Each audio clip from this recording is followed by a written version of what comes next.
Listeners, readers, welcome to this Fox page recommendation, where in a tight 5 minutes, I will share with you why you might or might not want to read this book that I love.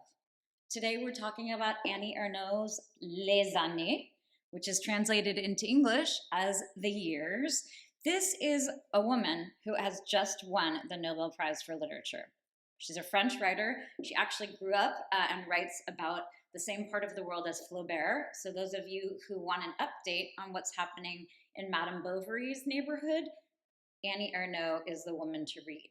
So why do I think you should read this book?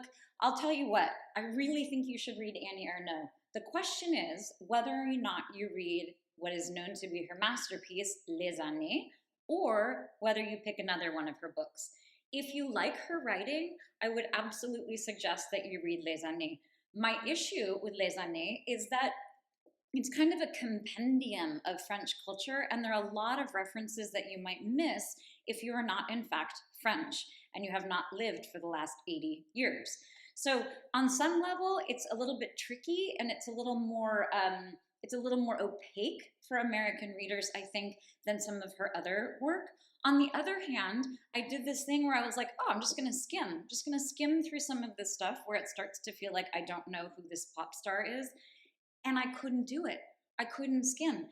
The prose is so engaging. So right now I'm arguing against the argument I just proposed, which is that even if you don't know all of this French stuff, you really might love this book.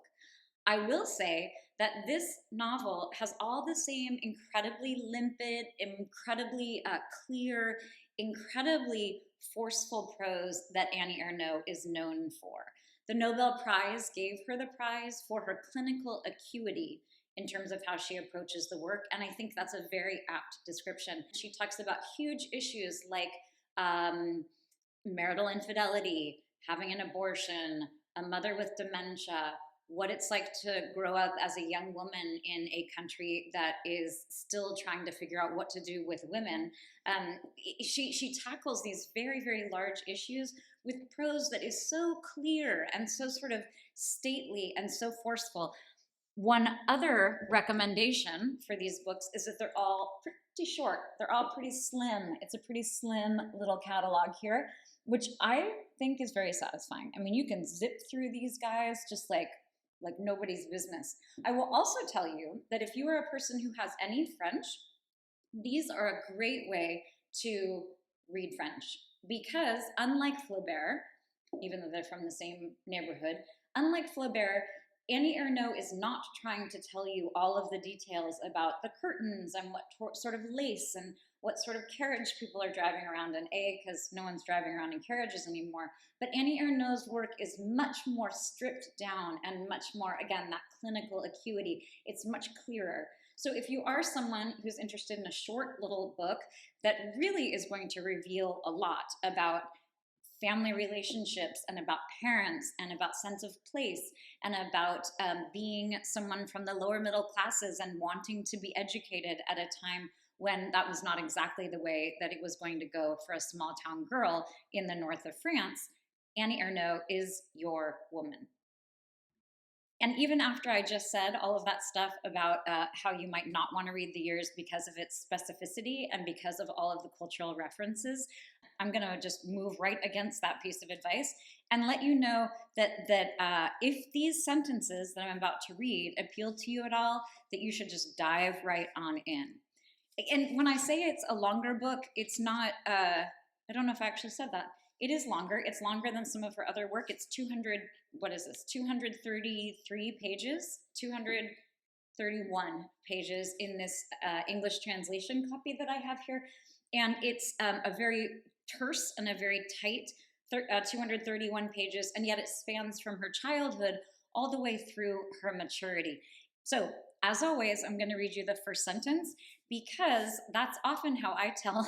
You should see me in the bookstore. I just go zipping right through, because if the first sentence doesn't pass this kind of internal test that I have a very hard time continuing with the book. So this is a book that I think really delivers and really indicates with its first couple of sentences exactly the magic and perhaps some of the shortcomings of what you would expect Here's the first page. All the images will disappear. The woman who squatted to urinate in broad daylight behind the shack that served coffee at the edge of the ruins in Yvetot after the war, who stood, skirts lifted, to pull up her underwear and then returned to the cafe. The tearful face of Alida Valli as she danced with George Wilson in the film The Long Absence.